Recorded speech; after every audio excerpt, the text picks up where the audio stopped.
Hello guys, welcome back to my YouTube channel. दोस्तों, आज मैं आपको जीके के महत्वपूर्ण प्रश्नों के उत्तर बताऊंगा जो आपके आने वाले कंपटीशन एग्जाम से संबंधित हैं। तो चलिए वीडियो स्टार्ट करते हैं। प्रश्न 1। अर्थशास्त्र का लेखक समकालीन था। आंसर ऑप्शन बी, चंद्रगुप्त का। अर्थशास्त्र का लेखक समकालीन था चंद्रगुप्त का। आईएमपी क्वेश्चन है दोस्तों, आपको याद रखना। प्रश्न 2। नंद वंश के पश्चात मगध पर किस राजवंश ने शासन किया? Answer option A, Maurya. Nanda वंश के पश्चात मगध पर मौर्य राजवंश ने शासन किया। प्रश्न 3। मौर्य काल में शिक्षा का सर्वाधिक प्रसिद्ध केंद्र था। Answer option C, Takshashila. Maurya काल में शिक्षा का सर्वाधिक प्रसिद्ध केंद्र तक्षशिला था। प्रश्न 4। मेगास्थनीज की पुस्तक का नाम क्या है? Answer option D, indica. Megasthenes की पुस्तक का नाम इंडिका है। आईएमपी क्वेश्चन है दोस्तों, आपको याद रखना है। प्रश्न 5। जिसके ग्रंथ में चंद्रगुप्त मौर्य का विशिष्ट रूप से वर्णन हुआ है वह कौन है? Answer option C, Vishakhadatta. Vishakhadatta के ग्रंथ में चंद्रगुप्त मौर्य का विशिष्ट रूप से वर्णन हुआ है। प्रश्न 6। वह स्रोत जिसमें पाटलिपुत्र के प्रशासन का वर्णन उपलब्ध है वह स्रोत है? Answer option C, Indica. Indica स्रोत में पाटलिपुत्र के प्रशासन का वर्णन उपलब्ध है। प्रश्न 7। अशोक के शिलालेख में प्रयुक्त भाषा है? आंसर ऑप्शन बी, प्राकृत। अशोक के शिलालेख में प्रयुक्त भाषा प्राकृत है। प्रश्न 8। निम्नलिखित में किस मौर्य राजा ने दक्कन की विजय प्राप्त की थी? Answer option B, Chandragupta. Chandragupta ने दक्कन की विजय प्राप्त की थी। प्रश्न 9। मेगास्थनीज ने भारतीय समाज को कितने श्रेणियों में विभाजित किया?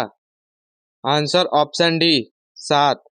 मेगास्थनीज ने भारतीय समाज को 7 श्रेणियों में विभाजित किया। आईएमपी क्वेश्चन है दोस्तों, आपको याद रखना है। प्रश्न 10। चाणक्य के अर्थशास्त्र में किस पहलू पर प्रकाश डाला गया है? आंसर ऑप्शन बी, राजनीतिक नीतियां।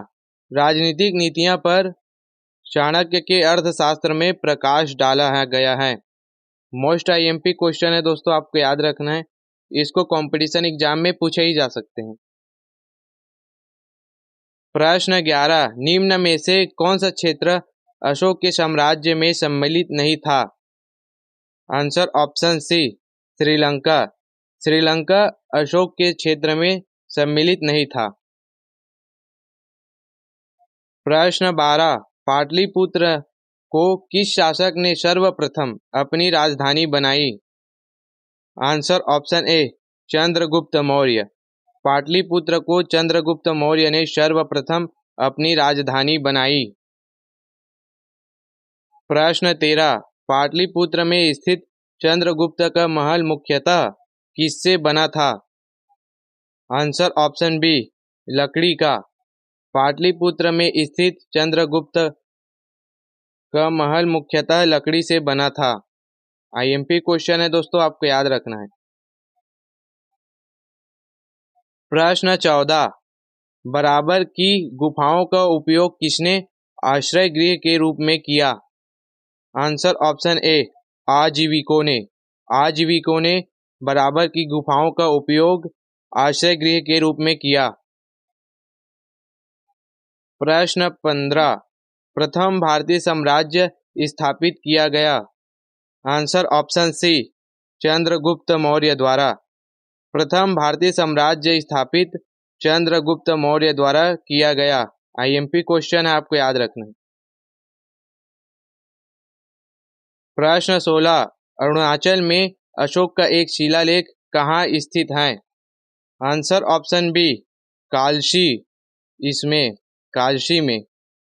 अरुणाचल में अशोक का एक शिलालेख कालसी में स्थित है। आईएमपी क्वेश्चन है, आपको याद रखना है। प्रश्न 17, सांची का स्तूप किसने बनवाया? आंसर ऑप्शन ए अशोक। सांची का स्तूप अशोक ने बनवाया। प्रश्न 18, अशोक के शिलालेखों को पढ़ने वाला प्रथम अंग्रेज कौन था? Answer option D James Prinsep. Ashok के शिलालेखों को पढ़ने वाला प्रथम अंग्रेज जेम्स प्रिंसेप था। आईएमपी क्वेश्चन है, आपको याद रखना है। प्रश्न 19, कलिंग युद्ध की विजय तथा क्षत्रियों का वर्णन अशोक के किस शिलालेख में है? आंसर ऑप्शन डी शिलालेख 8वां। शिलालेख 8वां में कलिंग युद्ध की विजय तथा क्षत्रियों का वर्णन अशोक के शिलालेख में है। आईएमपी क्वेश्चन है, आपको याद रखना। प्रश्न 20, प्रसिद्ध यूनानी राजदूत मेगास्थनीज भारत में किसके दरबार में आए थे? Answer option C Chandragupta Maurya. प्रसिद्ध यूनानी राजदूत मेगास्थनीज भारत में चंद्रगुप्त मौर्य के दरबार में आए थे। मोस्ट आईएमपी क्वेश्चन है दोस्तों, आपको याद रखना है। इसको कंपटीशन एग्जाम में पूछे ही जा सकते हैं। दोस्तों, इसी तरह के कंपटीशन एग्जाम से संबंधित वीडियो देखने के लिए मेरे वीडियो को लाइक करें, चैनल को सब्सक्राइब करें। धन्यवाद।